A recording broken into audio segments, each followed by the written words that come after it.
लेकिन शेयर को इश्यू करने से क्या था, वो कंपनी के ओनर बनने थे। जैसे कि बताए थे, तो वो कंपनी के क्या हो रहे थे, ओनर बन रहे थे, शेयर होल्डर जो बनने थे। अब मान लो कंपनी को और पैसे की जरूरत है, क्या सबको ओनर बनाते रहे, आप लोग पब्लिक हो और मैं मान लेता हूँ कंपनी को, तो मैंने अगर आप लोगों से कोई भी लोन लिया मतलब मैंने आपसे पैसा लिया, अब पैसा लिया तो आपके पास कुछ ना कुछ तो प्रूफ होना चाहिए कि आप लोगों ने मुझे पैसा दिया है। जब कंपनी किसी से पैसा लेती है तो उसको एक सर्टिफिकेट प्रोवाइड कर रखती है।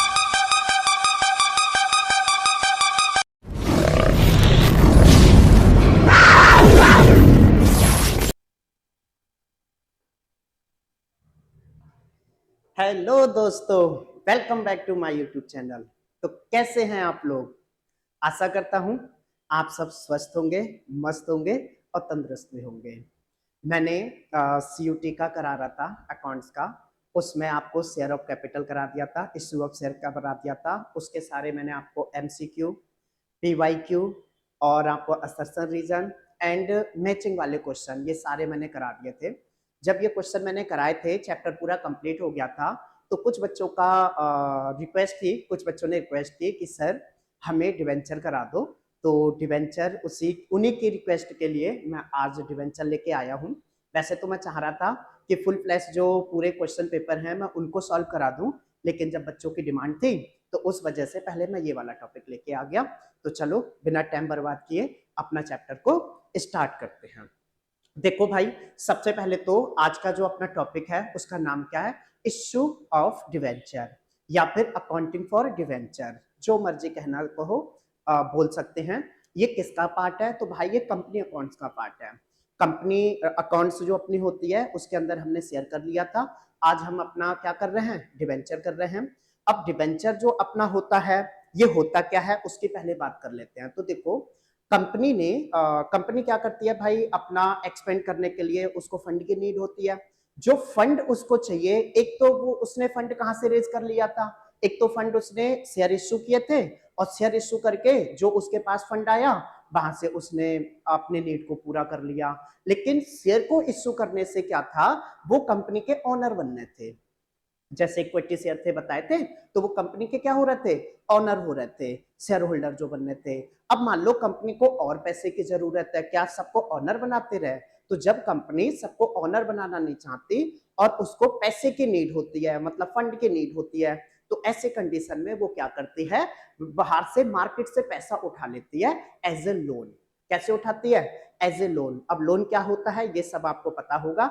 जब हम किसी से जैसे बैंक से लोन ले लेते हैं, मतलब पैसा उधार ले लेते हैं, तो उसको वापस करते हैं, उसको बैंक लोन कहोगे। ऐसे ही कंपनी बाहर से पब्लिक से लोन ले लेती है। अब जब मान लो सपोज करो आप लोग पब्लिक हो और मैं मान लेता हूं कंपनी हूं, तो मैंने अगर आप लोगों से कोई भी लोन लिया मतलब मैंने आपसे पैसा लिया। अब पैसा लिया तो आपके पास कुछ ना कुछ तो प्रूफ होना चाहिए कि आप लोगों ने मुझे पैसा दिया है। अगर आपने मुझे जो पैसा दिया है और आपके पास कोई प्रूफ नहीं होगा, भाई कल हो सकता है मैं मुकर जाऊं, मना कर दूं भाई आपका कोई पैसा नहीं है, तो ऐसी कंडीशन में आपको तो प्रॉब्लम हो जाएगी।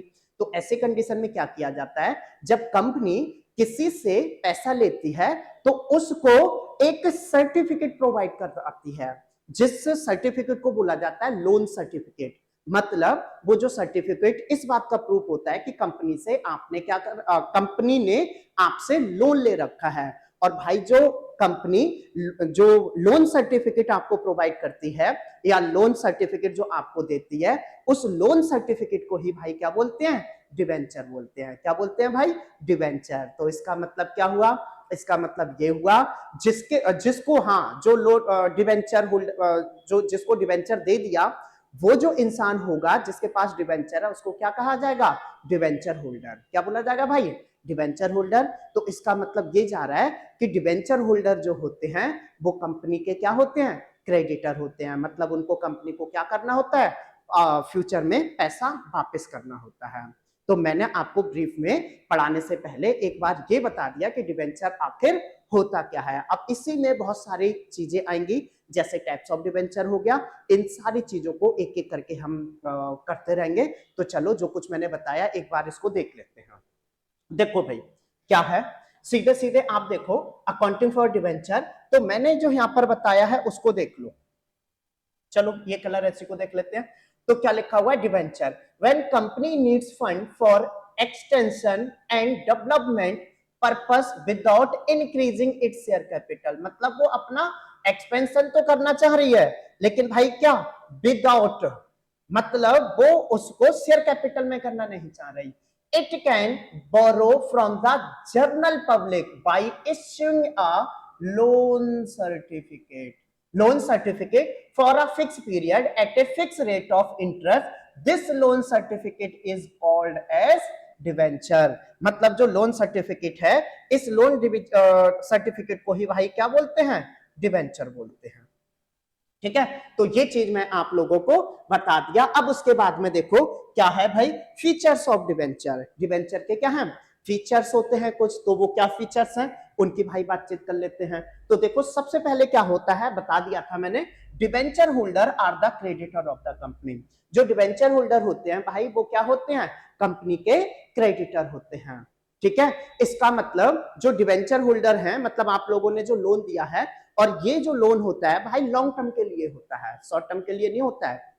तो जो डिवेंचर होते हैं, डिवेंचर अगर आपसे बोले कैसी लाइबिलिटी है, तो भाई ये लॉन्ग टर्म लाइबिलिटी होती है। लॉन्ग टर्म लाइबिलिटी बोल दो, या इसको आप नॉन करंट लाइबिलिटी बोल दो। ठीक है, इसके बाद में क्या होता है, ये चीज मैंने भाई आपको बता दी। अच्छा ये प्रॉब्लम क्या कर रहा है भाई, एक सेकेंड देना, अब ठीक हुआ। डिवेंचर होल्डर आपका, हाँ ये बता दिया, fix rate of interest is paid. अब क्या होता है भाई, जो आपने डिवेंचर लिए हैं उनका क्या होता है, एक इंटरेस्ट रेट होता है। जो भी इंटरेस्ट रेट होगा वो आपको क्या करना पड़ेगा, डिवेंचर होल्डर को पे करना पड़ेगा। अब जो भी आप रेट आप पे करोगे वो क्या होगा, फिक्स होगा। तो इसमें एक पॉइंट उठता है क्या, अगर मान लो कंपनी के पास प्रॉफिट है, क्या तभी इंटरेस्ट दिया जाएगा, नहीं भाई। जो इंटरेस्ट ऑन डिवेंचर होता है वो चार्ज अगेंस्ट प्रॉफिट होता है। चार्ज अगेंस्ट प्रॉफिट क्या होता है भाई, चाहे आपकी कंपनी में प्रॉफिट हो या लॉस हो, जो मर्जी हो, आपको उनको देना ही देना है। तो डिवेंचर जो अपने मतलब जो इंटरेस्ट ऑन डिवेंचर होता है वो क्या होता है, चार्ज अगेंस्ट प्रॉफिट होता है, वो चार्ज अगेंस्ट प्रॉफिट होता है। ओके, इसके बाद जरा देखो क्या होता है, हाँ फिक्स मैच्योरिटी डेट। जो मैच्योरिटी डेट होगी वो क्या होगी भाई, फिक्स होगी। और सबसे बड़ी बात, क्योंकि भाई एक बात बताओ, जब आपने लोन दे रखा है, आपको फिक्स रेट मिल रहा है इंटरेस्ट, तो भाई कंपनी उस पैसे का जो मर्जी करे, क्या आप उससे कुछ कहोगे। जब आपने सपोज करो डिबेंचर जो है 12% के रेट से दे दिए, इंटरेस्ट आपको 12%, अब आपको एक तो इंटरेस्ट मतलब है, और जब आपकी मैच्योरिटी डेट आएगी, मतलब जितने टाइम के लिए दे दिया उसके बाद जो मैच्योरिटी पीरियड होगा उस पे आपको क्या है, जो अमाउंट मिलेगा बस उस अमाउंट आपको मिलना चाहिए, बाकी आपको कोई प्रॉब्लम वाली बात नहीं है। ठीक है, तो ये होता है। एक मिनट रुकना भाई, एक मिनट। हाँ ठीक, वो थोड़ी सी प्रॉब्लम थी इसीलिए, चलो कोई नहीं। तो हाँ मैं ये बता रहा था भाई, क्या बता रहा था कि अगर मान लो आपका जो लोन का पैसा है वो आपको इंटरेस्ट ऑन लोन मिल रहा है और आपको फिक्स टाइम पे जो मैच्योरिटी डेट होगी उस पर आपको पैसा वापस चाहिए, तो क्या अब कंपनी उस पैसे का क्या करे, इस पे आपका कोई राइट है, तो आपका कोई भी राइट नहीं है। जब आपका कोई राइट ही नहीं है तो क्या जो कंपनी को वोट करने का राइट होता है, क्या उसमें आपको राइट मिलेगा, नहीं। तो डिवेंचर होल्डर को वोटिंग राइट नहीं मिलता। ध्यान रखना, प्रेफरेंस शेयर को भी वोटिंग राइट नहीं मिलता था, वोटिंग राइट सिर्फ किसको मिलता था, इक्विटी शेयर वालों को मिलता था। ठीक है भाई, तो ये हमने कर लिया। इसके बाद देखो नेक्स्ट देखो जरा क्या है, types of debenture. Types of debenture भाई ये थोड़ा काम का है, इसको जरूर देख लेना, डेफिनेशन तो भले ही आए नहीं आए लेकिन ये जरूर आपको देखने को मिलेगा। तो टाइप्स ऑफ डिवेंचर में जरा देखो, मतलब डिवेंचर जो है उनके क्या है, कुछ टाइप्स हैं, कुछ टाइप के डिवेंचर्स होते हैं, बस उनको हमें ध्यान रखना है। कितने टाइप के डिवेंचर होते हैं, तो देखो सबसे पहले है सिक्योर या फिर मॉर्गेज डिवेंचर। क्या है भाई, सिक्योर या फिर मॉर्गेज डिवेंचर। अब ये क्या है, इसको जरा ध्यान से सुनना। अच्छा वैसे तो आपको मॉर्गेज का मतलब तो पता ही है ना, मॉर्गेज का मतलब होता है जैसे मान लो आपने मुझे कुछ दिया, और आपने मतलब मुझे रुपए दिए, 1 लाख रुपए दिए, अब आपने 1 लाख के बदले में मुझसे कुछ लेके रख लिया, जैसे सपोज करो मेरी कोई एसेट्स लेके रख ली, मेरी स्कूटी लेके रख ली, बाइक लेके रख ली, लैपटॉप कंप्यूटर जो भी लेके रख लिया, तो वो जो आपने किया वो आप क्या होगा, उस चीज से सिक्योर हो गए। कैसे सिक्योर हो गए? अगर मैं फ्यूचर में आपका 1 लाख रुपए वापस नहीं करूंगा तो आप क्या करोगे, जो भी आपने मुझसे लिया, स्कूटर बाइक जो भी लिया है भाई, उसको बेच के आप क्या कर लोगे, कवर अप कर लोगे। तो इसी को मॉर्गेज कहा जाता है और इन्हीं को क्या बोला जाता है, सिक्योर बोला जाता है। तो अब आप समझ गए होंगे सिक्योर्ड डिवेंचर क्या होते हैं। सिक्योर्ड डिवेंचर वो होते हैं जो कंपनी की किसी एसेट से सिक्योर होते हैं। मतलब अगर उन डिवेंचर को कंपनी टाइम पे पैसे ना दे पाई तो कंपनी की एसेट्स को बेच करके वो डिवेंचर होल्डर क्या कर लेंगे, अपने पैसे को कवर अप कर लेंगे। ये होता है क्या, सिक्योर डिवेंचर।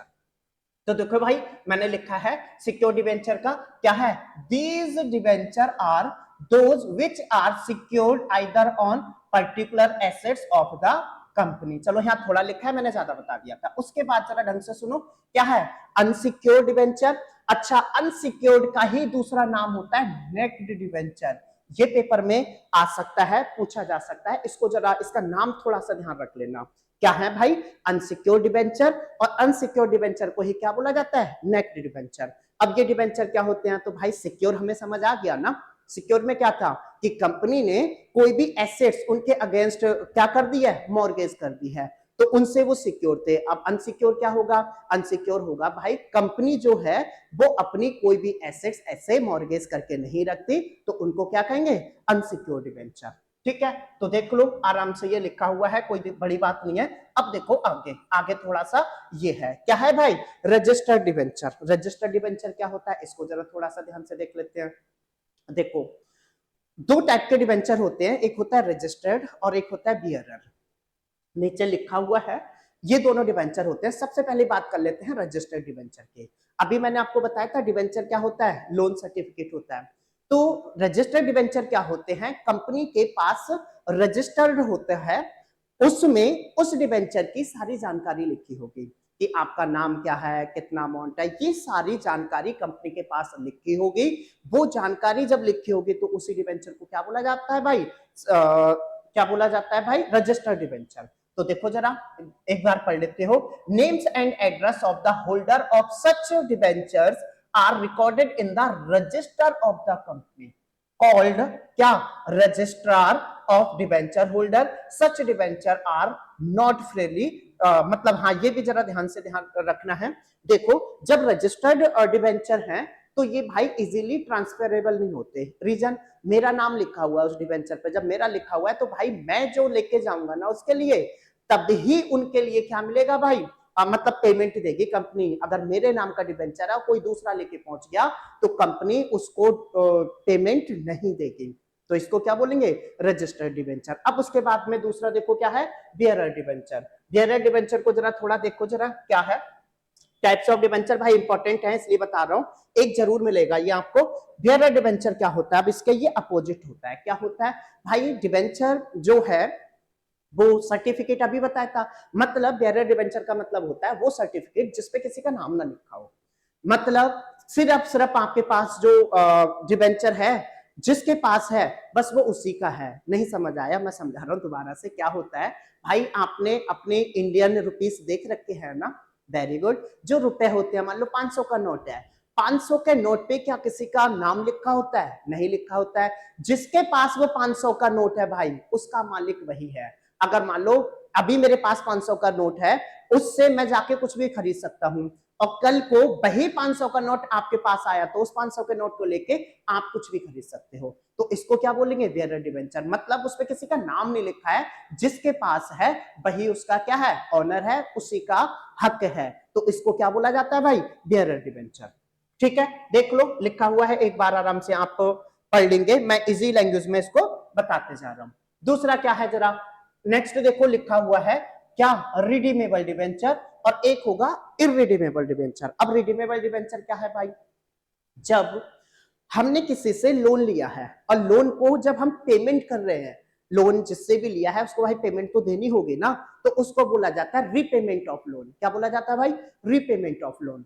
लेकिन जब आपने किसी से पब्लिक से ऐसे मतलब लोन ले रखा है, जिनको आपने लोन सर्टिफिकेट दे रखा है, मतलब डिवेंचर, तो जब उनको डिवेंचर का लोन का पैसा वापस करते हो, मतलब डिवेंचर को पैसा वापस करते हो, तो उसको बोला जाता है रिडेमेबल, रिडम्पशन। क्या बोला जाता है? रिडम्पशन। मतलब मैं दोबारा बता रहा हूं, जो भी आपके डिवेंचर होल्डर हैं, जब आप उनको पैसा वापस कर रहे हो तो उसको बोला जाता है रिडम्पशन। क्या बोला जाता है भाई? रिडम्पशन। अब अपना जो डिवेंचर का टाइप है वो क्या है? रिडीमेबल। तो रिडीमेबल डिवेंचर क्या होता है भाई? जब ऐसे डिवेंचर जिनको आप क्या कर सकते हो, फ्यूचर में उनको पेमेंट करोगे, जब फ्यूचर में उनको पेमेंट करोगे, मतलब पे करना ही करना है, तो ऐसे डिवेंचर को भाई क्या बोला जाता है? Redeemable debenture. उसके बाद नेक्स्ट क्या है? नेक्स्ट है अपना इररिडेमेबल डिवेंचर। इररिडेमेबल डिवेंचर तो एक बार देख लेना, मैं थोड़ा साइड हो जा रहा हूं। अब ये क्या होता है? ये देखो, ऐसे डिवेंचर जिनकी आप फ्यूचर में पेमेंट ही नहीं करोगे, मतलब लाइफ टाइम तक, जब तक कंपनी चल रही है तब तक आप उनकी पेमेंट नहीं करने वाले, और जब तक आप उनके पेमेंट नहीं करने वाले तो इन्हीं को क्या बोला जाता है? इररिडेमेबल डिवेंचर। क्या उनको कभी पेमेंट नहीं की जाती? हाँ, की जाती है। कब? वाइंडिंग अप के टाइम पे। जब कंपनी वाइंडिंग अप होती है उस टाइम पे आप उनकी पेमेंट करते हो। ध्यान रखना, कंपनी का जैसे फर्म खत्म होती है तो डिसोल्यूशन ऑफ पार्टनरशिप बोलते हैं, ऐसे जब कंपनी खत्म होती है तो उसको वाइंड अप, और सबसे अच्छा वर्ड होता है लिक्विडेशन। क्या होता है भाई? लिक्विडेशन। तो कंपनी जब लिक्विडेशन में जाती है तो ऐसे कंडीशन में क्या होता है? उनको हमें पेमेंट करनी होती है। अब एक बार जरा देख लेते हैं भाई क्या, तो देखो जरा, ये लिखा हुआ है, पढ़ो एक बार, इसको पढ़ देते हैं। Irredeemable debenture are those debenture which are not repayable by the company during its life time. मतलब अपने लाइफ टाइम के टाइम पे तक ये पेमेंट नहीं करती, लेकिन पेमेंट करती है भाई कब? जब ये लिक्विडेशन हो या बाइंडिंग अप हो, तब जाके ये करती है। नेक्स्ट देखो भाई, नेक्स्ट आता है कन्वर्टेबल डिवेंचर। कन्वर्टेबल। अब कन्वर्टेबल डिवेंचर क्या है भाई? कन्वर्ट सही मतलब तो समझ आ रहा है ना? कन्वर्टेबल का मतलब है भाई ऐसे डिवेंचर जो फ्यूचर में जाके इक्विटी शेयर में कन्वर्ट हो जाए। अच्छा, इक्विटी शेयर में कोई बात नहीं है, दोबारा सुनो, ऐसे डिवेंचर जो फ्यूचर में जाके शेयर में कन्वर्ट हो जाए, ये कहना ज्यादा अच्छा रहेगा। तो ऐसे डिवेंचर जो फ्यूचर में जाके क्या हो जाए? शेयर में कन्वर्ट हो जाए, उनको क्या बोलोगे आप? Convertible debenture. उसके बाद क्या होगा? Non convertible debenture. तो वो क्या होंगे?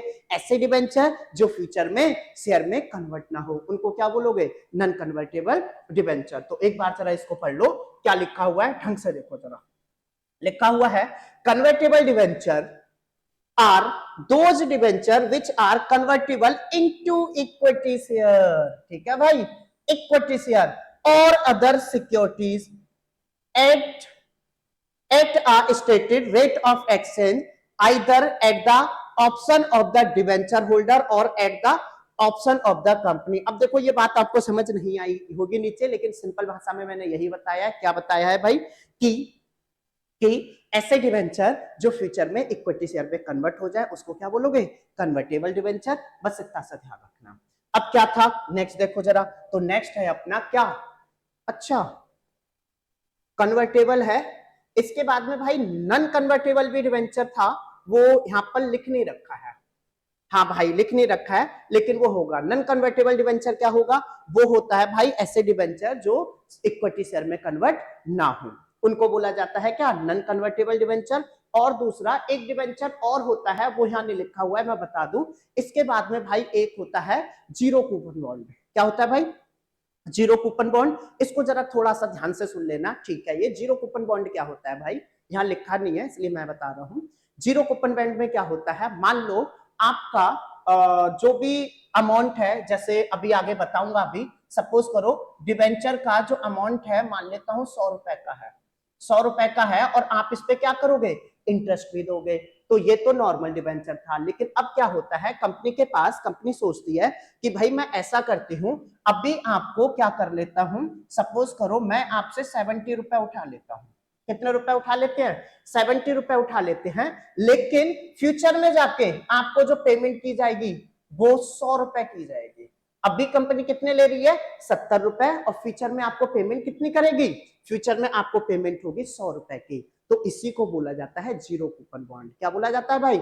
Zero coupon bond. इसका मतलब क्या इन पे कोई इंटरेस्ट है? इंटरेस्ट वैसे ही डायरेक्टली तो नहीं है, लेकिन इनडायरेक्टली हाँ भाई जरूर है। कैसे? क्योंकि भाई देखो इस वाले केस में अगर मान लो डिवेंचर आपका 100 रुपए का है और ये आपने एट द रेट सपोज करो 10% से ले रखे हैं, 10% से ले रखे हैं, तो कंपनी आपको हर साल क्या करेगी भाई?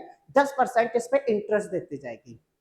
ओके 10% इंटरेस्ट देती जाएगी। इसका मतलब आपको कंपनी से इंटरेस्ट मिलता जाएगा और 3 साल में आपने कंपनी से कितना इंटरेस्ट टोटल वसूल लिया? कितना वसूल लोगे? 10% कितना होगा? 10 रुपए होगा। 3 साल में कितने वसूल लिए? 30 रुपए। और 30 रुपए मतलब आपने एक डिबेंचर पे वसूल लिया कंपनी से। इसके बाद में डिबेंचर जब आपको कंपनी वापस करेगी अमाउंट, तो आपको 100 रुपए करेगी। इसका मतलब इन टोटल आपको कितने मिले? 130। अगर मैं बोलूं तो आपको फायदा कितने का हुआ? 30 रुपए का। 100 तो आपने दिए थे, लेकिन यहां पर क्या होता है, अभी आप कितने दे रहे हो? 70 रुपए दे रहे हो। फ्यूचर में आपको कितने मिलेंगे? 100 रुपए। तो भाई अभी भी तो आपको 30 रुपए का फायदा हो रहा है, लेकिन ये डायरेक्टली इंटरेस्ट नहीं है, इनडायरेक्टली है। इसी को क्या बोला जाता है? जीरो कूपन बॉन्ड बोला जाता है। ध्यान रखना, अच्छा पॉइंट था, ये आ सकता है। ठीक है भाई, ओके। अब कुछ नहीं है, इसके बाद में नेक्स्ट देखो जरा क्या है। नेक्स्ट है base to issue of debenture. वो तो आपको पता ही है भाई कैसे कर सकते हैं। इश्यू एट पार होगा, प्रीमियम होगा, डिस्काउंट होगा, ये कंडीशन हमें पता ही है, तो इसको मुझे बताने का कोई फायदा नहीं है, सब जानते हैं इसको। अच्छा, issue of debenture for consideration other than cash, ये वाला अगेन फिर से इंपॉर्टेंट है।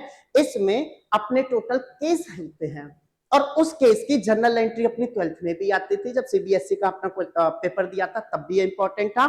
और इसकी जनरल एंट्री CU2 में भी इंपॉर्टेंट आपको देखने को मिलेगी। वो पूछ लेंगे आराम से केस की जनरल एंट्री या फिर लॉस कहाँ जाएगा, ये इस टाइप का कुछ भी क्वेश्चन होगा, भी क्वेश्चन लेके आया हूं वो भी दिखाऊंगा।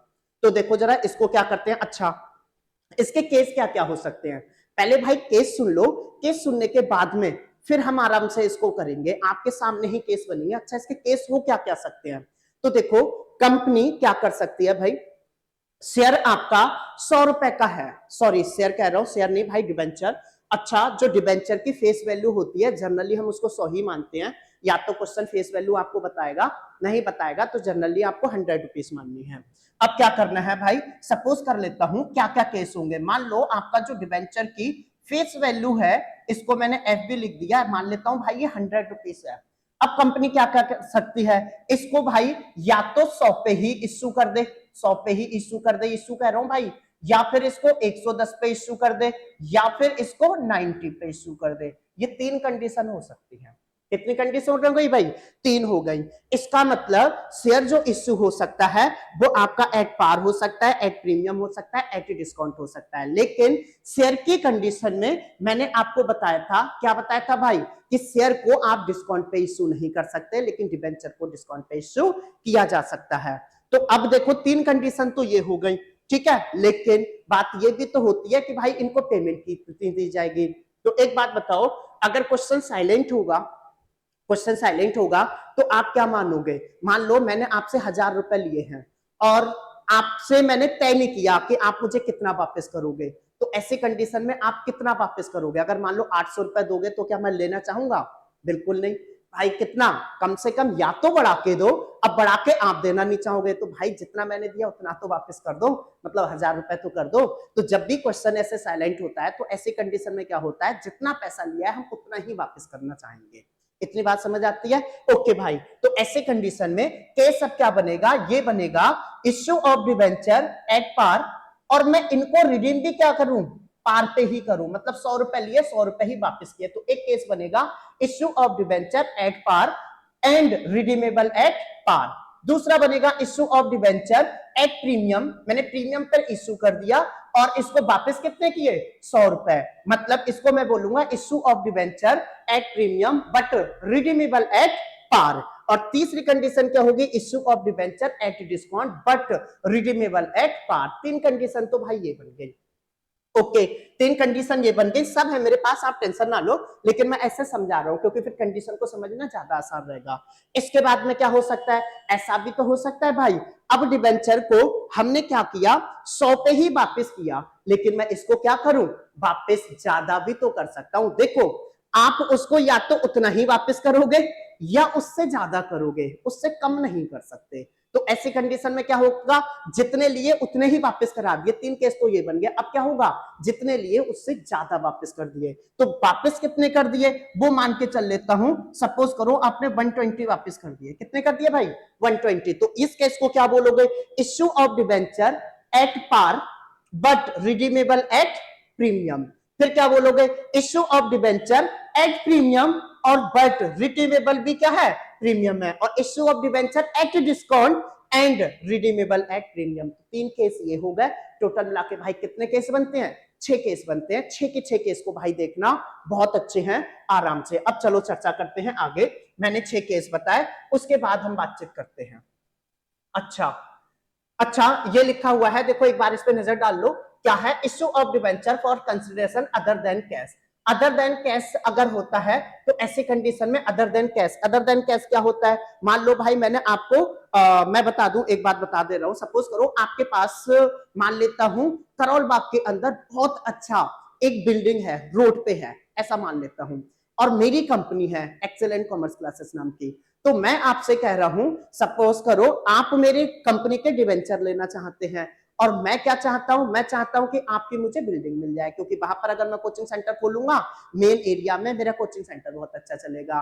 तो ऐसे कंडीशन में क्या किया, मैंने आपको डिवेंचर दे दिए और आपने बदले में क्या कर दी, वो बिल्डिंग मुझे दे दी। तो इसी को बोला जाता है issue of debenture other than cash, मतलब कैश के अलावा। मैंने बात समझ आ गई, ओके भाई। तो नेक्स्ट देखो जरा, तो ये चीज मैंने आपको बता दी आराम से। अब ये किस किस को इश्यू किया जा सकता है, तो ये भाई आप प्रमोटर को कर सकते हो, वेंडर को कर सकते हो, और क्या कर सकते हो, किसी का मतलब बिजनेस वगैरह परचेस करोगे उसमें कर सकते हो। नेक्स्ट देखो, ये पॉइंट मैंने बता दिया था। नेक्स्ट इस पॉइंट की बात कर रहा था, वो बीच में मैंने देखा नहीं था, लेकिन वो एक्सप्लेन करना सही समझा। अब देखो, issue of debenture with terms of redemption, redemption की कंडीशन से आप क्या कर रहे हो, डिबेंचर को इश्यू कर रहे हो। तो कितनी कंडीशन होंगी, 6, जो पीछे मैं बता के आ चुका हूं। देखो जरा, पहली कंडीशन क्या है भाई, पहली कंडीशन है when debenture are issued at par and are redeemable at par, मतलब 100 रुपए दिए और 100 ही मैं वापस करूंगा। तो ऐसे टर्म में जनरल एंट्री क्या होगी, तो जनरल एंट्री जरा ध्यान से सुनना, जब आप डिबेंचर को इश्यू कर रहे हैं तो आपके पास पैसा आएगा ना, पैसा आएगा तो बैंक अकाउंट डेबिट होगा, bank account debit to share application and allotment बोलोगे। क्यों, क्योंकि यहीं पर अपना कर देते हैं कि इसको ज्यादातर इंस्टॉलमेंट में वैसे करते हैं, कोई दिक्कत नहीं है, लेकिन इंस्टॉलमेंट ना दे रखी हो तो हम उसको लमसम में ही मांगते हैं। और जब लमसम मांगते हैं तो लमसम में क्या होता है, एप्लीकेशन और अलॉटमेंट दोनों को क्या लेते हैं, साथ में लेते हैं। तो ऐसी कंडीशन में देखो, पहली जनरल एंट्री आपको समझ आ जाएगी, bank account debit to debenture application and allotment account. मान लो अपना डिबेंचर 100 रुपए का था, 100 रुपए का था, तो यहाँ पर क्या आ जाएंगे 100 रुपए, और यहाँ पर भी क्या आ जाएंगे भाई 100 रुपए आ जाएंगे। इतनी बात समझ आई। इसके बाद में जरा देखो क्या लिखा हुआ है, उसके बाद में है अपना क्या, debenture application, debenture application and allotment account debit to percentage debenture आगा, यहाँ डिस्काउंट की बात नहीं है, तो ये वाली लाइन भाई नहीं होगी। ठीक है, दूसरी एंट्री अपनी क्या होगी, debenture application and allotment account debit to percentage debenture account. अब मान लो जो डिबेंचर मैंने इश्यू किया वो मान लेता हूं 100 रुपए का था और 10% पे किया, तो यहां पर आपको लिखना होगा debenture application and allotment account debit, कितना लिखोगे 100 रुपए, और यहां पर लिखोगे कितना percent, 10% debenture, 10% debenture account debit कितना आ जाएगा 100 रुपए। और ध्यान रखना जो आपका परसेंटेज डिबेंचर होगा उसमें हमेशा जो वैल्यू जाएगी भाई वो फेस वैल्यू जाती है, क्या जाती है, फेस वैल्यू। इसको जरा थोड़ा सा ध्यान रखना। और ये वाली जो जर्नल एंट्री है बहुत आसान है, आपने इश्यू ऑफ शेयर कैपिटल पढ़ा था ना, इश्यू ऑफ शेयर, तो उसकी जो जर्नल एंट्री है वही वाली है, ये बहुत आसान से थी। नेक्स्ट देखते हैं जरा, दूसरी जनरल एंट्री देखो, दूसरी जनरल एंट्री अपनी है, क्या लिखी हुई है, when debenture are issued at discount and are redeemable at par. मतलब मैंने क्या किया, डिबेंचर को इश्यू किया डिस्काउंट पे और रिडीम क्या कर रहा हूं, पार पे। इसको जरा ध्यान से सुनना है। तो एक एग्जांपल ले रहा हूं, मान लेता हूं भाई 100 रुपए का मेरा डिबेंचर था, 100 रुपए का डिबेंचर था, और इसको मैं मान लेता हूं 90 रुपए पे इश्यू कर रहा हूं। ये क्या है, मेरी फेस वैल्यू है डिबेंचर की, ये फेस वैल्यू है, और मैं इसको इश्यू कितने पे कर रहा हूं, तो भाई इसको इश्यू कर रहा हूं, थोड़ा ठीक से लिख दूं जब लिख रहा हूं भाई, तो इसको इश्यू कर रहा हूं इश्यू कर रहा हूं, मान लेता हूं कितना 90 रुपए पे। तो एक बात बताओ, फेस वैल्यू कितनी है आपकी 100 रुपए, और आप इश्यू कितना कर रहे हो 90 पे। तो अब ये डिस्काउंट पे है ना, डिस्काउंट पे, और आपको रिडीम कितने करना है 100 रुपए ही करना है। तो ऐसे कंडीशन में क्या होगा, ऐसे कंडीशन में अब आप देखो आपके पास बैंक में कितना रुपया आएगा, तो बैंक में आएगा भाई आपके पास 90, कितना आएगा 90। तो जनरल एंट्री क्या होगी, जनरल एंट्री होगी बैंक अकाउंट डेबिट, कितना लिखोगे 90, 10 नहीं भाई 90। तो यहां पर कितना लिख लोगे आप 90 रुपीज लिख लोगे। ओके भाई ये लिख दिया 90 रुपीज। और to debenture application and allotment में कितना लिखोगे 90 लिखोगे। अब उसके बाद में debenture application and allotment account, ये कितना आ जाएगा भाई 90 आ जाएगा। और मैं मान के चल रहा हूं भाई 10% डिबेंचर है, तो यहां पर क्या लिखोगे टू 10% डिबेंचर, ये कितना लिखोगे 10% डिबेंचर अकाउंट, और यहां पर कितना आएगा 100 रुपीज। तो यही तो मैंने कहा था कि जो आपका परसेंटेज डिबेंचर होगा उस पर फेस वैल्यू आएगी। तो एक बात बताओ, ऊपर 90 है नीचे 100 है, तो 10 रुपए कहां जाएंगे, 10 रुपए आपका क्या हो गया लॉस हो गया। तो आप इसमें लिखोगे लॉस, बोलो लॉस को ही डिस्काउंट कहते हैं, ठीक है, सॉरी लॉस को डिस्काउंट, वैसे एक्सपेंस के तौर पे लॉस ही मानोगे उसको, कोई दिक्कत वाली बात नहीं है। लेकिन loss on issue of debenture अगला वो बताऊंगा। यहाँ पर देखो इस चीज को मैं डिस्काउंट कहूंगा, क्योंकि हमने 100 रुपए की चीज को 90 पे किया है। तो क्या लिखूंगा discount on issue of debenture account, और कितना डिस्काउंट दिया है 10 रुपए। ये जनरल एंट्री आपकी क्या हो गई मैच हो गई। ये 3 जनरल एंट्री तो प्रॉब्लम नहीं करेंगी, आगे प्रॉब्लम करेंगे, देखते जाना। अब तीसरा केस क्या है, तीसरा केस है when debenture are issued at premium and redeemable at par. 3 case बताए दिए थे, 3 और है इसके। ओके तो इसका केस ले लेते हैं, when debenture are issued at premium. मान लेता हूं आपके डिबेंचर की जो फेस वैल्यू है वो मान लेता हूं 100 रुपीज है, और आपने जो इश्यू कर दिया इसको, वो इश्यू कर दिया मान लेता हूं भाई 110 रुपए में। तो अब क्या होगा, तो अब देखना बैंक में कितना पैसा आएंगे, तो बैंक में तो भाई उतना पैसा आएगा ना जितने पे आपने इश्यू किया है। इश्यू कितने पे किया है 110 पे, 110 पे किया है, तो यहां पर क्या करोगे बैंक अकाउंट डेबिट कितना आ जाएगा 110 रुपए, और to debenture application and allotment account में कितना आ जाएगा 110 रुपए। उसके बाद में debenture application and allotment account debit कितना लिखोगे 110, जो क्रेडिट होता है उसी को डेबिट कर दो, कैंसिल आउट हो जाते हैं ये। 2% डिबेंचर कितना परसेंट है 10%, तो उसके आगे कितना जाएगा 100 रुपीज, क्योंकि फेस वैल्यू में इतनी लेके चलाऊं। तो भाई सिक्योरिटी प्रीमियम में कितना चला जाएगा 10 रुपए। ये बात समझ आ गई आपको, ठीक है। ओके नेक्स्ट क्वेश्चन, नेक्स्ट देखते हैं जनरल एंट्री चौथा। यहां से थोड़े से पॉइंट ठीक है, ये जो आगे के पॉइंट हैं चौथा भी आसान सा है, लेकिन 5वें 6ठे पॉइंट में लोगों को प्रॉब्लम होती है, उसको ढंग से देख लेना, वो पेपर में आने के पूरे पूरे चांस है।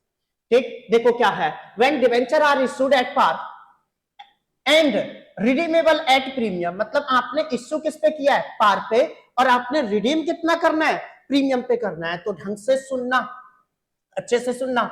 मान लेता हूं भाई आपकी जो फेस वैल्यू है वो 100 रुपीज, ओके, आपने इश्यू कितने पे किया, तो आपने जो इश्यू किया है भाई वो भी कितने पे किया है 100 पे।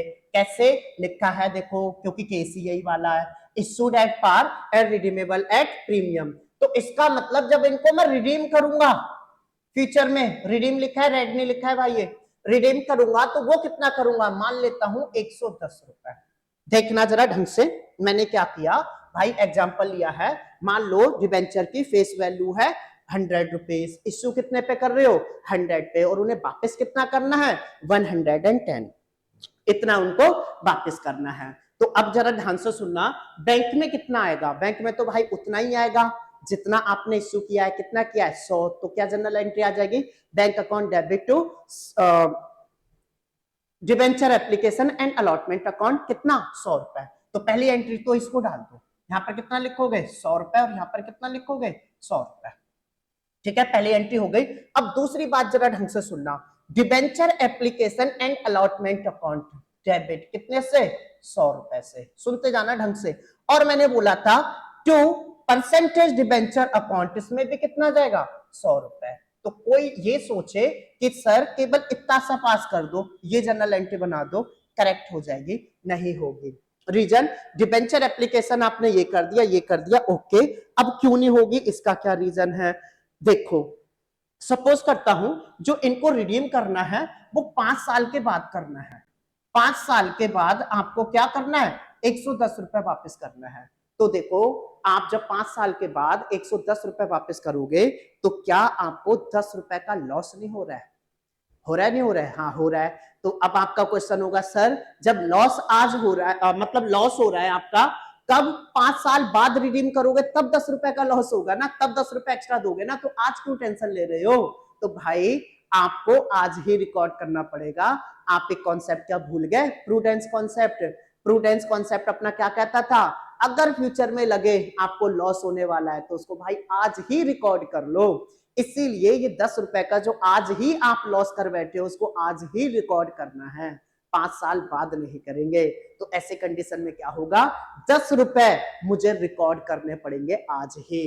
तो क्या करूंगा? पहले तो मैं रिकॉर्ड करूंगा तो इसको क्या लिखूंगा? Loss on issue of debenture account, जो कि मेरा कितना हो जाएगा? 10 रुपए। मतलब मेरा 10 रुपए का लॉस हो गया डिबेंचर पे। तो 10 रुपए का भाई डिबेंचर पे क्या हो गया? लॉस हो गया। तो इसको हम लिख जा भाई, हाँ 10 रुपए। तो 10 रुपए ये कर दिए। अब आप कहोगे सर जनरल एंट्री पूरी हो गई ना, देखो डेबिट क्रेडिट में। तो ऐसी कंडीशन में क्या होता है? लॉस तो मैंने रिकॉर्ड कर लिया, अब उसका आपको क्या करना पड़ेगा? रिजर्व भी बनाना पड़ेगा। और रिजर्व का नेचर क्या होता है? क्रेडिट नेचर होता है। तो उसको क्या करोगे? क्रेडिट में लिखोगे। किस नाम से? To premium on redemption of debenture account. ये अच्छी बात है, ये जनरल एंट्री, इसको इस केस को जरा ढंग से सुन लेना, यहां से आगे के सारे केस अच्छे हैं। ये बात समझ आई आपको? मतलब अगर 5 साल बाद आपको इनको ज्यादा पे रिडीम करना है तो उसका लॉस आज ही रिकॉर्ड करना है, बात खत्म। अच्छा था। ऐसे ही आगे के 2 और हैं, अच्छे अच्छे हैं, देखते जाना। ठीक है, ये हो गया। नेक्स्ट बात करते हैं। नेक्स्ट बात करते हैं पांचवा केस। पांचवा केस क्या है भाई? पांचवा है when debenture are issued at discount. आपने उसको डिस्काउंट पे इश्यू किया है and are redeemable at premium. देखो इस बार आपने डबल डबल नुकसान कर लिया। कैसे? एक तो आपने इश्यू कर दिए डिस्काउंट पे और ऊपर से रिडीम कब करोगे? प्रीमियम पे। तो ये डबल लॉस है आपका। तो अब जनरल एंट्री कैसे होगी? एक पहले मैं इसका एग्जांपल ले लेता हूं। मान लेता हूं भाई आपकी जो फेस वैल्यू है वो है 10 रुपए, सॉरी 100 रुपीज यार। फेस वैल्यू 100 रुपीज है और मान लेते हैं इसको आपने जो इश्यू किया है भाई वो किया है आपने 90 रुपीज पे। ओके भाई, इसके बाद में आप इसको जो रिडीम करोगे, रिडीम लिख रहा हूं, रेड नहीं है, बार बार कह रहा हूं, आप इसको रिडीम करोगे, वो करोगे मान लेता हूं 110 रुपए। कब करोगे? मान लेते हैं 5 साल बाद करेंगे। तो अब इसकी जनरल एंट्री क्या होगी वो जरा ध्यान से सुनना। क्या है भाई? बैंक अकाउंट डेबिट करोगे, ओके, लेकिन कितने से करोगे? 90 रुपीज से, क्योंकि आपके जेब में 90 रुपीज आएंगे और डिबेंचर एप्लीकेशन में भी कितने आएंगे? 90 आएंगे। ये तो कोई प्रॉब्लम नहीं है। अब इसको जरा ढंग से सुनो। जितना आपका ये होता है उतने से इसको डेबिट करते हो, ओके, ये तो 90 आ जाएगा। पहले जो जो भर सकते हो उसको भर लेना। दूसरा मैंने बता रखा है जो परसेंटेज डिबेंचर होगा, जैसे मेरे केस के अंदर 10% लेके चल रहा हूं तो यहाँ 10% होगा। 10% डिबेंचर जो होगा भाई उसके सामने आपको क्या करना है? 100 रुपीज ही लिखना है। मतलब जितनी डिबेंचर की फेस वैल्यू होगी उतना ही लिखना है। जो आपका परसेंटेज डिबेंचर होगा, कुछ भी होगा, मैंने एग्जांपल में 10% ले रखा है, आपका 12 हो, 18 हो, 15, जो मर्जी हो। ठीक है, तो ये दोनों तो भर दिए। अब मेरी बात जरा ढंग से सुनना। एक बात बताओ, आपको लॉस हुआ या नहीं हुआ? हाँ हुआ। कितने का लॉस हुआ? एक तो लॉस सर हुआ हमें, देखो किसका, ये देखो 10 रुपए का। तो एक तो 10 रुपए आपके वो आएंगे यहाँ पर, 10 रुपए ये वाले आएंगे। दूसरा टू प्रीमियम और रिडम्पशन ऑफ डिबेंचर अकाउंट। तो प्रीमियम कितना है आपका? 10 रुपए का। अब मेरी बात जरा ध्यान से सुनना। ये जो लॉस है, ये वाला जो लॉस है, इस पे गौर फरमाना।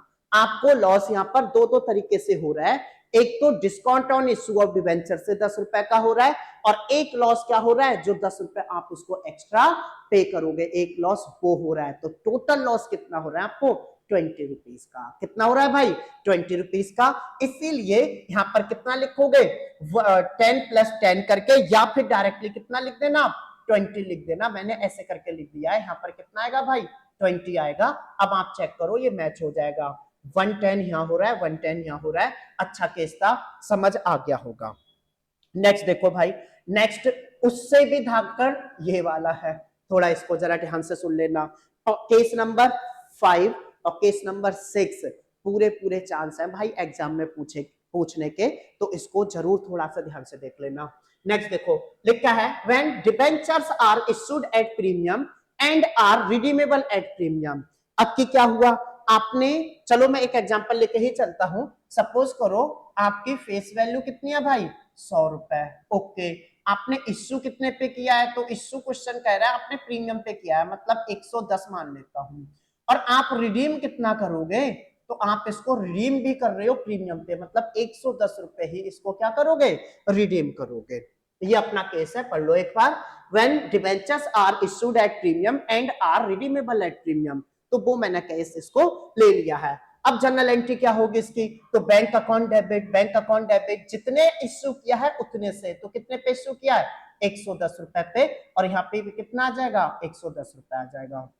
जितना ये होता है उतना ही यहां लिखते हो, मतलब कितना, 110। ओके, अब जरा ढंग से सुनना, इस चीज को ढंग से देखना। एक बात तो ये बताओ, जब आपने 110 रुपए आपके आए, उसमें से ये जो परसेंटेज डिबेंचर है इसके कितने थे, तो इसके भाई 100 रुपए थे, और भूल जाओ तो मैंने क्या बताया था, फेस वैल्यू जाती है। ओके, लेकिन 10 रुपए मुझे ज्यादा भी तो मिले, जो ज्यादा मिले वो कहां जाएंगे, तो वो जाएंगे भाई सिक्योरिटी प्रीमियम में। कहां जाएंगे, सिक्योरिटी प्रीमियम। तो सिक्योरिटी प्रीमियम ही दे रखा है, मतलब यहां पर कितना लिख लोगे, 10 रुपए। इतनी बात समझ आती है आपको। ओके, लेकिन आपको फ्यूचर में क्या करना है, रिडीम भी तो करना है। क्या करना है, रिडीम भी तो करना है। कितने पे रिडीम करना है, 110 पे। तो क्या 10 रुपए का आपका वो लॉस नहीं हुआ, हाँ हुआ। तो उसको क्या लिखोगे, loss on issue of debenture account, कितना, 10 रुपए। तो 10 रुपए ये, और ये 10 रुपए कहां डाल दोगे, premium on redemption of debenture account में 10 रुपए। ये ज्यादा अच्छा केस था। क्या था, ज्यादा अच्छा केस था। सारे केस भाई बता दिए, इसको आपको देख लेना है।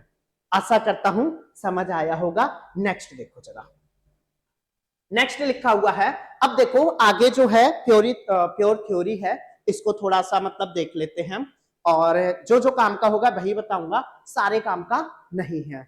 तो देखना जरा क्या क्या है। सबसे पहले है इंटरेस्ट ऑन डिबेंचर, थोड़ा सा बता चुका हूं, लेकिन एक इंपॉर्टेंट चीज ये है, जो डिबेंचर को इंटरेस्ट दिया जाता है वो मैंने बता दिया 4 जगह प्रॉफिट होता है। ओके, लेकिन कब दिया जाता है, तो जनरली भाई ये हाफ ईयरली में दिया जाता है, मतलब हर 6 महीने के बाद दिया जाता है। ये आपको ध्यान रखना, ये आ सकता है, ठीक है। तो इंटरेस्ट ऑन डिबेंचर ये ध्यान रखना, यूजुअली पेड हाफ ईयरली, ठीक है। बस इतना सा ध्यान रखना है, बाकी इतना कुछ नहीं है। और इसके बाद में इंटरेस्ट एक्रूड एंड ड्यू, तो ये वाली बात जरा ध्यान से सुन लो, एक्रूड एंड ड्यू। तो देखो ड्यू होगा तो वो क्या होगा, आपके ड्यू का मतलब तो समझते हो, जैसे आउटस्टैंडिंग होती है ड्यू बट नॉट पेड, याद आ रहा है, आउटस्टैंडिंग इंटरेस्ट, तो वो आपकी क्या बनेगी, लाइबिलिटी बनेगी। और कौन सी लाइबिलिटी, करंट लाइबिलिटी बनेगी। ओके, ठीक है। तो इसमें ये था, थोड़ा सा बता दिया। इसके बाद में जहां काम का होगा भाई जरूर बताऊंगा, ये पूरा मतलब लिखा हुआ है छोड़ो, लेकिन इसको जरा थोड़ा सा आगे देख लेते हैं, ठीक है। जर्नल एंट्री वगैरह है, इतना खास मुझे लग नहीं रहा। हाँ ये काम की है, इसको जरा ढंग से देख लो। जब आप क्या करते हो, अच्छा तो मुझे जब ये बताना पड़ेगा तो ये भी बताना पड़ेगा। अच्छा ये जनरल एंट्री देख लो, क्योंकि हाँ ये काम की थोड़ी लग रही है, आ सकती है। क्या है देखो जरा, फॉलोइंग एंट्रीज आज for past for interest on debenture, मतलब जब इंटरेस्ट ऑन डिबेंचर होता है तो हमारी 2 एंट्रियां पास होंगी। एक तो जब इंटरेस्ट ड्यू होगा, और एक जब इंटरेस्ट को क्या करूंगा, पे करूंगा। जब ड्यू होगा तो क्या जनरल एंट्री आएगी, तो जनरल एंट्री आपकी आएगी interest on debenture account debit to debenture holder account. अब ये जनरल एंट्री क्यों हुई, इसकी चर्चा सुन लो, ठीक है। अच्छा एक एग्जांपल ले लेता हूं, मान लो 100 रुपए का डिबेंचर था, 10% उस पर रेट था, तो आपका जो रेट इंटरेस्ट बनेगा कितना बनेगा, 10 रुपीज। यहाँ 10 लिख दोगे, यहाँ पे कितना लिख दोगे, 10 लिख दोगे। ध्यान रखना ये छोटी सी गलती मत करना, 10 यहाँ पर आएगा, कि इसको कोई देखने लगे, वो मैं सिर्फ पढ़ा रहा हूँ, ये सब आपको पता है, 10 वहां जाएगा। अब मेरी बात ये जरा ध्यान से सुनना, कि इसको हमने क्या किया है, मतलब ये क्यों हुआ, ये जनरल एंट्री क्यों हुई। तो एक बात बताओ, जब ड्यू हुआ है तो आपको किसको पे करना है, शेयर होल्डर को पे करना है, तो हमारी लायबिलिटी बढ़ी ना, बढ़ी तो उसको क्या कर दिया है, क्रेडिट कर दिया है। इसका लॉजिक आप बताओ, क्या लॉजिक बताओ, मैं ही बता रहा हूँ भाई, आपका लॉस है, लॉस बढ़ता है डेबिट करते हैं, या फिर आपका एक्सपेंस है, हटाओ ना लॉस को, गोली मारो, क्या है, एक्सपेंस है, एक्सपेंस बढ़ता है, क्या होता है, डेबिट होता है। तो इसीलिए भाई इंटरेस्ट ऑन डिबेंचर अकाउंट को डेबिट किया है और आपकी लायबिलिटी उनको डिबेंचर होल्डर को देना है, तो वो लायबिलिटी थी, इसलिए इनको क्रेडिट कर दिया है। ओके, अब अगली जनरल एंट्री क्या होगी, तो एक बात बताओ, आप तो इसको पे करोगे, जब पे करोगे तो डिबेंचर होल्डर को पेमेंट करोगे तो डिबेंचर होल्डर आपकी लायबिलिटी थी, जब लायबिलिटी थी इसको पेमेंट करोगे तो लायबिलिटी आपकी कम हो जाएगी, और लायबिलिटी कम हो जाएगी तो उसको क्या कर दोगे, डेबिट, और आपके यहां से क्या चले जाएगी, पेमेंट चले जाएगी, तो क्या करोगे, बैंक अकाउंट आपका क्रेडिट हो जाएगा। कम हो रहा है क्रेडिट या डेबिट, क्रेडिट के रूल आपको सबको पता होंगे।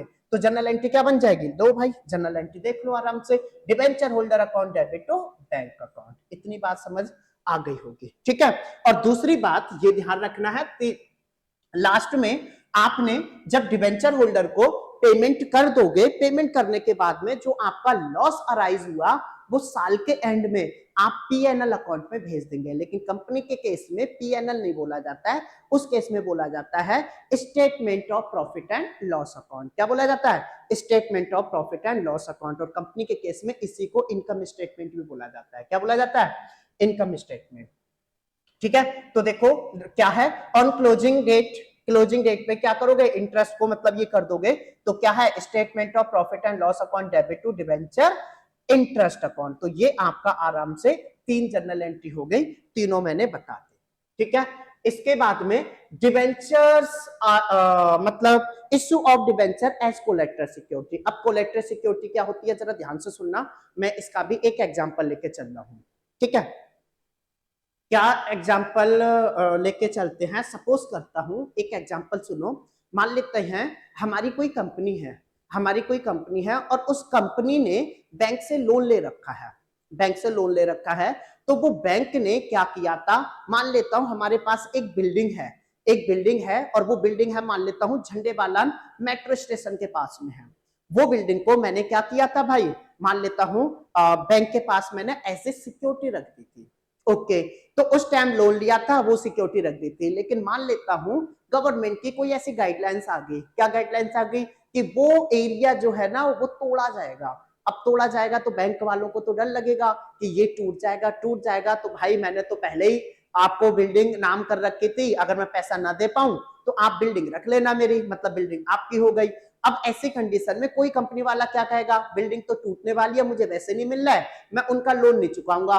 बैंक वाले अपना आप वो लोन को देके मतलब बिल्डिंग से रिकवर करें, तो बैंक वालों को तो भाई यहाँ फंस जाएंगे ना, प्रॉब्लम आ जाएगी। तो ऐसी कंडीशन में बैंक वाले क्या करते हैं, जब आपने जो एसेट्स उनको मॉर्गेज कर रखी है उसकी जब वैल्यू कम हो जाती है, तो वो वैल्यू कम होने पे कंपनी बैंक वाले कंपनी से एडिशनल कुछ मांगते हैं। उस एडिशनल को पे करने के लिए क्या करती है कंपनी, डिबेंचर को इश्यू कर देती है। तो जब डिबेंचर को इश्यू करती है तो इसी को बोला जाता है issue of debenture as collateral security. मतलब आपने वो उसकी सिक्योरिटी रखने के लिए आपने डिबेंचर को क्या कर दिया, इश्यू कर दिया। इसको क्या कहते हैं, issue of debenture as collateral security. अब क्वेश्चन ये उठता है, मान लो मैंने उनको 1 लाख रुपए के डिबेंचर इश्यू कर दिए जिसके रेट ऑफ इंटरेस्ट कितना था, 10% था। जब 10% था तो क्या आपका क्वेश्चन ये होना चाहिए, जो कि मैं ही बता रहा हूं, इंपॉर्टेंट है, शायद कोई ना भी बताए, जो आपने issue of debenture as collateral security की है उस वाले डिबेंचर पे भाई रेट जो इंटरेस्ट होता है वो पे नहीं किया जाता। ये जरा थोड़ा ध्यान रखना है। जो कोलेटरल सिक्योरिटी का आपने जो डिबेंचर इश्यू कर रखे है उस पे इंटरेस्ट पे नहीं करना होता है, वो तो एज ए सिक्योरिटी दिया है हमने। आशा करता हूं बात समझ आ गई होगी, अच्छा पॉइंट था इसीलिए बता दिया। एक बार इसको देख लेना, सारा मैंने बता दिया है। Secondary security addition to principal security आप एक बार देख लेना, ठीक है। इसके बाद में फर्स्ट मेथड, ये जनरल एंट्री आपको पता ही होगी, चलो एक बार बता दे रहा हूं। इसमें क्या होता है, इसके 2 मेथड होते हैं कोलेटरल सिक्योरिटी में। जब आप क्या करते हो, जनरल एंट्री पास करते हो, जनरल एंट्री पास करते हो तो क्या होगा भाई, सीधे सीधे आपने क्या किया, लोन लिया तो पहली जनरल एंट्री क्या होगी, बैंक अकाउंट डेबिट, और दूसरा क्या हो जाएगा, टू बैंक लोन। अच्छा, बैंक में पैसा आएगा इसलिए डेबिट, और बैंक लोन क्या है, एसेट से, बैंक लोन क्या है, लाइबिलिटी है, लाइबिलिटी बढ़ रही है इसलिए क्रेडिट कर रहे हैं। उसके बाद में सेकेंड मेथड क्या होगा, जब आप क्या करोगे, डिबेंचर उसको एक बार देख लो, ठीक है, आराम से। जब कोलेटरल सिक्योरिटी का होगा, जनरल एंट्री देखो क्या है, सीधे सीधे डिबेंचर सस्पेंड। अच्छा, अब थोड़ा सा बता देना चाहिए ये,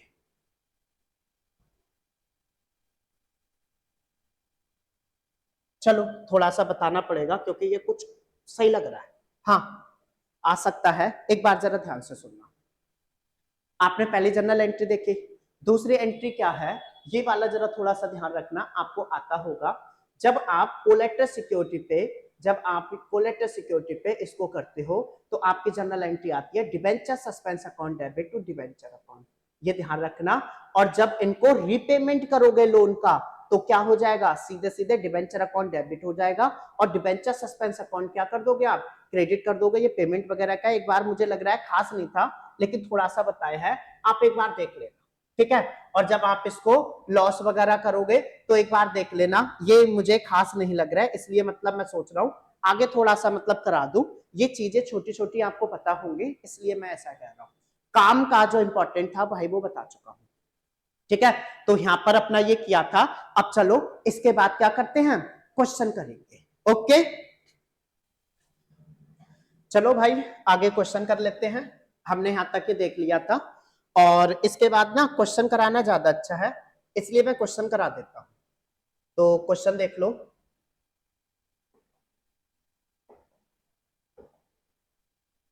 क्वेश्चंस करते हैं, वो ज्यादा सही है। जो जो काम का था मैंने सारा बता दिया भाई। उसके बाद उसके बाद क्वेश्चन करना ज्यादा अच्छा है ना, तो अगर मैंने केवल थ्योरी कराई और क्वेश्चन नहीं कराए तो आपको समझ नहीं आएंगे। देखो भाई, वैसे तो मेरे पास बहुत सारे क्वेश्चंस हैं, जितने इसके पीवाईक्यू हैं, जो इंपॉर्टेंट क्वेश्चंस हैं वो सारे लेके आया हूं, लेकिन वीडियो लंबी ना हो जाए इस वजह से मैं पहले कराना चाहूंगा आपको इसका केस बेस्ड क्वेश्चन, जो कि आपको प्रॉब्लम क्रिएट कर सकता है। काफी अच्छा लॉजिक है उसके अंदर, उसको मैं करा देता हूं। इसके बाद हम इसके नेक्स्ट पार्ट में और दूसरे क्वेश्चन को कर लेंगे, ना तो वीडियो लंबी हो जाएगी, ज्यादा सही नहीं रहेगा। तो मैं कराना चाहता हूं भाई सबसे पहले उस क्वेश्चन को।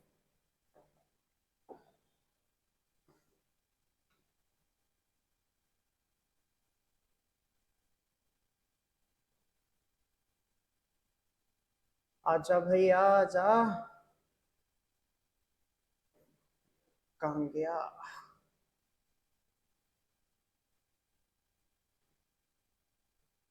ये क्वेश्चन है भाई।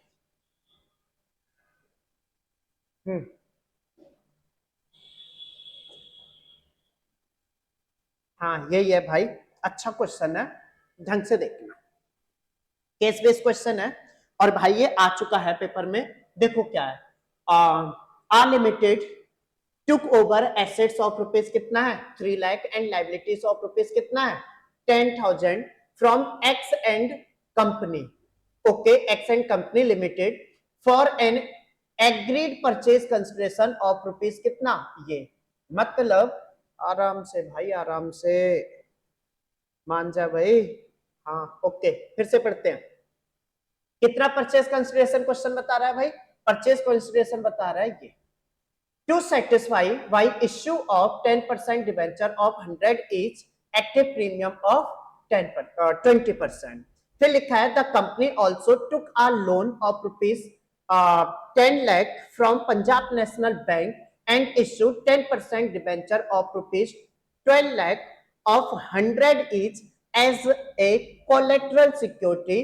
The rate of interest on loan is 12% per annum. अच्छा क्वेश्चन है, मेन मेन जो बताया है वही देखना। अब इसको पहले तो मैं समझा दूं, उसके बाद जरा ध्यान से सुनना, ठीक है। परचेज कंसिडरेशन क्या है, क्या क्या चीजें होती हैं, वो सारा बताऊंगा आराम से, फिर उसके बाद क्वेश्चन हो जाएगा। देखो एक आपका ए लिमिटेड कंपनी है, जो कि क्या करते हैं भैया, एसेट्स है उनकी 3 लाख की, और लाइबिलिटी कितनी है, लाइबिलिटी कितनी है भाई 10,000 की। ये लाइबिलिटी है, उन्होंने एक्स कंपनी से एक जो परचेज कंसिडरेशन था 270 का वो ले लिया। नहीं समझ आया, मैं समझा रहा हूं, देखो भाई, एक लिमिटेड ने क्या किया, ए लिमिटेड ही है ना, हाँ एक्स ले रहा है। ए लिमिटेड ने क्या किया, एक्स लिमिटेड से उनकी एसेट्स ली जिनकी कीमत कितना है भाई, उसकी कीमत है 3 लाख, और लाइबिलिटी कितनी है, लाइबिलिटी कितनी है 10,000। तो ऐसी कंडीशन में 10,000 ही है ना, हाँ भाई ठीक है 10,000 ही है, 10,000 है। तो ऐसी कंडीशन में क्या हुआ भाई, एक बात बताओ, मैंने मान लो आपका कोई बिजनेस लिया, बिजनेस लिया तो ऐसी कंडीशन में आपकी एसेट्स है 3 लाख और लाइबिलिटी कितनी है भाई 10,000। तो ऐसी कंडीशन में क्या होता है, जब आपका बिजनेस ले लिया तो बिजनेस खरीदने के बाद में आपकी जितनी एसेट्स है उस पर सारा राइट मेरा है अब, और जितनी लाइबिलिटी है उस पर भी राइट किसका है, मेरा है। तो ऐसी कंडीशन में क्या होगा, एक बात बताओ, लाइबिलिटी जो है वो तो पेमेंट मुझे करनी पड़ेगी ना, तो नेट बिजनेस की बात करते हैं ना, वो ज्यादा सही है। तो 3 लाख की आपकी एसेट्स थी और 10,000 रुपए की क्या थी, लाइबिलिटी थी। तो नेट कितना हुआ, नेट आपके बिजनेस की जो वैल्यू है भाई वो 3 लाख में से 10,000 को हटा दो, मतलब 2,90,000 रुपए की चीज थी। कितने की थी, 2,90,000 रुपए की चीज थी आपकी, मतलब आपके बिजनेस की वैल्यू। उसको इसने कितने में ले लिया, 2,70,000 रुपए में। तो जो आपकी वैल्यू लगाई बिजनेस की, उस वैल्यू पे जितने पे वो एग्रीड हो गया उसी को बोला जाता है परचेज कंसिडरेशन। मतलब आपकी 2,90,000 रुपए की चीज को इसने कितने में खरीद लिया, 2,70,000 रुपए में खरीद लिया। तो एक बात बताओ, आपने उसको मतलब ए ने एक्स लिमिटेड को जो उसकी नेट वैल्यू थे उससे पैसे कम दिए या ज्यादा, तो पैसे उसने कम दिए क्योंकि 2,90,000 का उसका बिजनेस की नेट वैल्यू बननी थी और 270 में खरीद लिया। तो एक बात बताओ, ए लिमिटेड को यहां पर प्रॉफिट हुआ या लॉस हुआ, तो आंसर होगा भाई प्रॉफिट हुआ। 290 की चीज को 270 में खरीद लिया, कितने का प्रॉफिट हुआ भाई, 20,000 रुपए का। तो जो 20,000 रुपए का प्रॉफिट है, एक बात बताओ, क्या बिजनेस डेली डेली खरीदे जाते हैं, नहीं खरीदे जाते। तो ये जो प्रॉफिट है इसको क्या बोलते हैं, कैपिटल रिजर्व। क्या बोलते हैं, कैपिटल रिजर्व। पहली बात समझ आई। दूसरा केस बताता हूं, अगर मान लो इनका जो बिजनेस की वैल्यू थी वो 2,90,000 रुपए थी और वो जो इंसान है ए, वो इसको खरीदने में राजी हो जाता, मान लेता हूं 3.5 लाख रुपए में। तो एक बात बताओ, 290 की चीज को 3.5 लाख रुपए में आप खरीद रहे हो, तो ज्यादा पैसा क्यों दे रहे होगे, ज्यादा पैसा दे रहे होगे क्योंकि उसका क्या है, गुडविल रही होगी, गुडविल का आप पैसा दे रहे होगे। तो कितना ज्यादा दिया भाई आपने, आपने दिया 60,000 ज्यादा दिया, वो 60,000 रुपीज आपका क्या बनेगा, गुडविल बनेगा। तो ये निकालने को आता है, लॉजिकली बताया है, आराम से इसको एक बार ढंग से देख लेना, समझ आपको आ जाएगा। समझ आ गया परचेज कंसिडरेशन क्या है और ये क्या है। अब देखना आगे के सारे क्वेश्चंस होंगे। देखो फिर इन्होंने लोन वगैरह लिया है, कोई बात नहीं, मैंने पूरा क्वेश्चन समझा दिया। क्वेश्चन को पढ़ते हैं, देखो क्या कह रहा है। क्वेश्चन कह रहा है calculate the amount of annual interest payable by the company, मतलब कंपनी को टोटल इंटरेस्ट कितना देना पड़ेगा वो कैलकुलेट करके बताओ। तो अभी समझा के आया था, तभी ये क्वेश्चन बहुत अच्छे से आप कर लोगे। तो मुझे एक बात समझाओ भाई, आपने कितने डिबेंचर इश्यू किए हैं वो बताओ, कितने डिबेंचर इश्यू करे हैं, देखो जरा। For an agreed purchase consideration of rupees 2,70,000 to be satisfy, issue of कितना परसेंट था, 10% था, debenture of 100 each at a premium of rupees कितना है भाई 20%। तो इसका मतलब आपको जो इंटरेस्ट देना पड़ेगा वो कितना देना पड़ेगा, ढंग से देखना जरा। कितने डिबेंचर इश्यू किए हैं अपने, उसको देखो जरा। तो डिबेंचर कितने इश्यू किए हैं ये बता पाओगे, नहीं बता पाओगे, मैं बता रहा हूं कैसे। सबसे पहले तो आप उस इंसान को कितने अमाउंट दोगे, उस इंसान को आप अमाउंट दोगे 2,70,000 रुपए। तो 2,70,000 रुपए आपने दिए, ओके ठीक है। इसके बाद में ये मैं निकाल रहा हूं भाई नंबर ऑफ डिबेंचर, और नंबर ऑफ डिबेंचर ये इंपॉर्टेंट है, ऐसा आपको कैलकुलेट करने के लिए मिल सकता है। ये सारा बता रहा हूं, आगे ढेर सारे इसी के ऑप्शन भी हैं, टेंशन ना लो। तो 2,70,000 रुपए नीचे रखते हैं भाई इश्यूड प्राइस। इश्यूड प्राइस कितना है उसको सुन लो, 100 रुपए का डिबेंचर था, 20 रुपए के प्रीमियम पे दिया है, तो कितना हो जाएगा भाई 100 इंटू 20% निकालोगे तो कितना हो जाएगा 20, मतलब 120। तो आपने इतने पे किया है, ठीक है। अब इसकी मैं कैलकुलेटर से कैलकुलेशन करके भाई आपको बता दे रहा हूं, टाइम ना लगे इसीलिए करते हैं डायरेक्टली, देखते जाना। कैलकुलेटर से मैं कर दूंगा जल्दी जल्दी, ज्यादा सही रहेगा। 27 क्योंकि केवल यही नहीं है और भी है, इसलिए कह रहा हूं। तो भाई आपका जो ये निकल के आ जाएगा नंबर ऑफ डिवेंचर, वो आ जाएगा 2250, ये निकल के आ जाएगा। ठीक है, इसका मतलब आपने जो डिवेंचर इश्यू किए हैं वो कितने किए हैं, 2250। कितने रुपए के भाई किए हैं, एक डिवेंचर कितने का था, 100 का। तो टोटल अमाउंट आपका कितना बन जाएगा, मुझे वो बता सकते हो, टोटल कितना बन जाएगा। तो टोटल बन जाएगा, इसमें 100 से मल्टीप्लाई कर दो तो ये आ जाएगा, इतना आ जाएगा, और इसमें क्या करोगे, मल्टीप्लाई करोगे तो ये आ गया आपका 2,25,000, ये आ गया।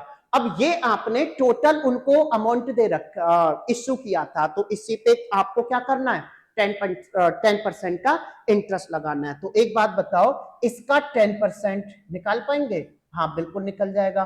तो 10% भाई ये हमने काट दिया, इसका मतलब ये कितना आ गया, तो ये आ गया, ये आ गया इतना अमाउंट आपका, मतलब 22,500। अभी खुश मत होना, देखो ऑप्शन में 22,500 दे भी रखा है, लेकिन ये आपका आंसर नहीं है। रीजन, क्वेश्चन को ढंग से पढ़ना, आप एग्जाम में भी ऐसे ही गलती करोगे। क्वेश्चन क्या बोला है, क्वेश्चन कह रहा है calculate the amount of annual interest payable by the company, मतलब कंपनी जो एनुअल इंटरेस्ट पे करेगी वो पूछा है क्वेश्चन में, केवल डिबेंचर का नहीं पूछा है। तो भाई मेरे क्या करना है, देखो डिबेंचर पे टोटल इंटरेस्ट कितना देगा, इतना, उसके अलावा भी तो इंटरेस्ट देना है उसको, हाथ देना है, किस पे, चेक करो। और लिखा था उन्होंने the company also took a loan, loan कितना है भाई, 10 lakh from Punjab National Bank and issued 10% debenture of rupees this 100 each as collateral security. तो अभी मैंने बताया था कि जो कोलेक्टर सिक्योरिटी पे आप डिबेंचर को इश्यू करते हो भाई, उस पे तो इंटरेस्ट लगता ही नहीं है, तो इस पे कैलकुलेट करने मत बैठ जाना। तो अब इंटरेस्ट किस पे लगेगा, इंटरेस्ट लगेगा जो बैंक लोन ले रखा है, कितने का, 10 लाख का, 10 लाख का, और कितना परसेंट ये दे रहे हैं भाई, कितना परसेंट इंटरेस्ट दे रहे हैं वो देखो जरा, the rate of interest loan का कितना, 12%। तो 10 लाख का 12% निकाल लो। तो मैं यहां पर बना देता हूं आपको, इंटरेस्ट ऑन लोन।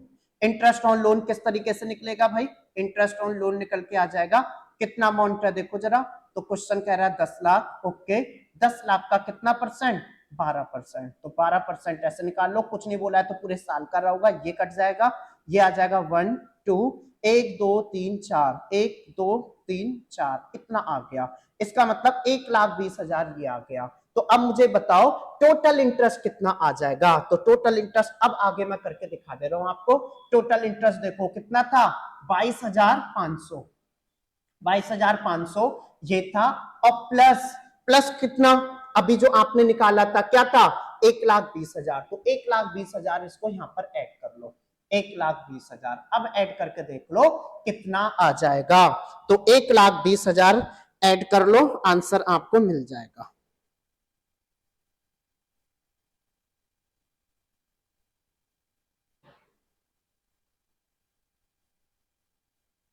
शायद आपने कर लिया होगा भाई, मैं कुछ और भी देख रहा था, मैसेज भी देख रहा था। इनको ऐड करोगे, कैसे ऐड करोगे वो चेक करो। तो ध्यान से सुनना, ऐड करने की जरूरत भी नहीं पड़ेगी आपको, चेक करो एंड में कितना आना चाहिए, 500। एंड में 500 कहां पर है, यहाँ पर भी भाई पूरा ही करना पड़ेगा। ये 2 लाख जा रहा है, 2 लाख तो जा नहीं सकता भाई, 2 लाख जा नहीं सकता, इसका मतलब ये इसका आंसर होगा। मैं बता रहा हूं दोबारा, वैसे इसको ऐड कर लेना, ऐड ना करो तो सीधे सीधे देखो भाई, जब ऐड करोगे तो आपको 500 तो मिलेगा। 500 कहां था, एक 500 यहां पर था, एक 500 यहां था, 500 ये वाला तो वैसे ही नहीं था, ये वैसे ऑप्शन नहीं था। ये कितना है, जब 1,20,000 में से 22,500 ऐड करूंगा तो 2 लाख थोड़ी बन जाएगा, इसलिए हमारा आंसर कौन सा है, ये वाला है, ये थोड़ा ध्यान रख लेना। ठीक है, ये अपना आंसर हो गया।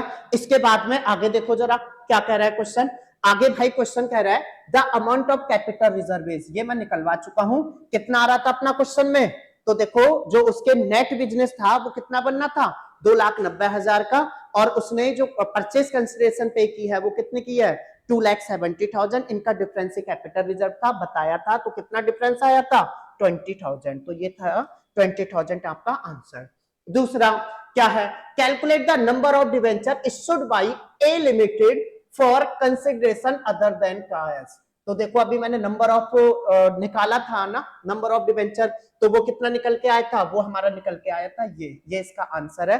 अच्छा एक बात बता दूं, नंबर ऑफ डिवेंचर निकलता कैसे है, तो नंबर ऑफ डिवेंचर आपका निकलता है क्या, amount payable, amount payable, amount payable upon में लिखोगे इशूड प्राइस, क्या लिखोगे भाई, इशूड प्राइस, इस पे भी आएगा इसीलिए लिख के बता रहा हूं इशूड प्राइस। अब इशूड प्राइस क्या होगा, अगर आपका फेस वैल्यू जितना भी होगा, अगर उसमें आपने डिस्काउंट दिया है तो माइनस कर लेना, और अगर आपने प्रीमियम पे किया है तो उसको ऐड कर लेना, इससे निकलेगा। जैसे हमारे केस में कितना था, फेस वैल्यू थी 100 रुपए, प्रीमियम पे आपने इसको इश्यू किया था 20%, तो हमने कितना लिखा था, अगर आपको याद हो, अमाउंट पेबल कितना आ रहा था अपना 2,70,000 रुपए, 2,70,000 रुपए, और ये कितना आ रहा था 120 बन के काट पीट के, तब अपना ये आंसर बनना था इतना, अगर हमने पीछे किया था देख लो एक बार, ठीक है। तो ये आपका फॉर्मूला होता है, ये आता है, इसको जरूर देख लेना, ये हमारा आंसर हो गया। नेक्स्ट देखो जरा, नेक्स्ट क्वेश्चन कह रहा है discount on issue of debenture. भाई अच्छा पॉइंट है, ढंग से सुनना, अच्छे से बताऊंगा आपको, वैसे तो ये वाला थोड़ा कंफ्यूज कर सकता है। देखो क्या है, discount on issue of debenture which is to be written off under one operating cycle is shown under. सबसे पहले तो इसी को जरा ध्यान से सुनना है, इन्होंने बोला है वन ऑपरेटिंग साइकिल। तो देखो जब आपने कंपनी के केस में पढ़ा था तो हमने एक चीज पढ़ी थी, क्या, करंट एसेट्स और नॉन करंट एसेट्स, और current liability, non current liability. वो लायबिलिटी जो आपका बिजनेस साइकिल होता है, उस विद इन बिजनेस साइकिल या फिर 12 मंथ के विदिन में जो आप पेमेंट करोगे उसको आपने करंट लायबिलिटी कहा था, और उससे ज्यादा था तो कौन सी थी, नॉन करंट लायबिलिटी। सेम ये एसेट्स के साथ भी लागू करता है। अब क्वेश्चन ये उठता है, क्वेश्चन कह रहा है, इसका मतलब ये तो पता चल गया, विद इन ऑपरेटिंग साइकिल कह रहा है, अंडर वन ऑपरेटिंग साइकिल, तो इसका मतलब जो भी हमारा आंसर होगा वो करंट में होगा। तो यहाँ क्या कह रहा है, नॉन करंट, आंसर नहीं होगा। यहाँ क्या कह रहा है, नॉन करंट, ये भी आंसर नहीं होगा। दो तो आपने बना लिए, मतलब काट दिए।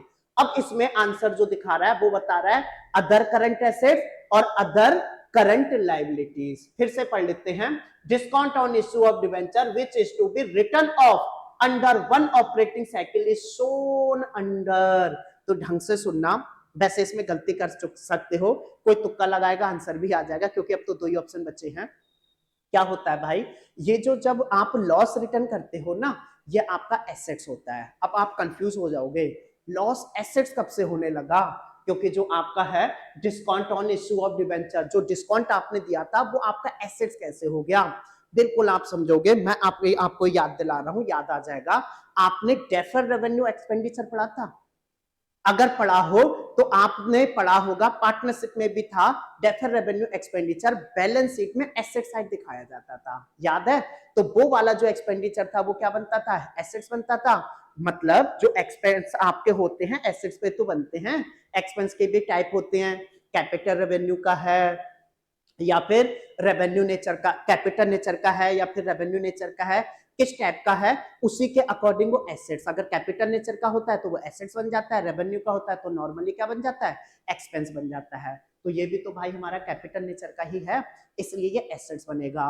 और दूसरी बात, क्योंकि ये क्या बोला है इन्होंने, under one operating cycle, under one operating cycle बोला है, इस वजह से ये हमारा क्या बन जाएगा, करंट एसेट्स बन जाएगा। अच्छा पॉइंट था, तो इसका आंसर आपका क्या होगा, अदर करंट एसेट्स। ये वाला पॉइंट बहुत अच्छा था, ठीक है।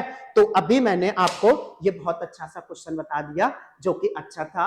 अब जितने क्वेश्चन बचे वो लगभग हम कर लेंगे, लेकिन फिर भी मुझे लग रहा है शायद ना दो चारों से ना हो, अगर ना हो मुझे आप कमेंट वगैरह में बता देना, जितने क्वेश्चन है वो करा दूंगा। ये क्वेश्चन उठाया था, इसमें सारी चीजें कवर अप हो गई हैं, फिर भी प्रॉब्लम आए तो भाई जरूर बताना, जरूर मैं बताऊंगा, ठीक है।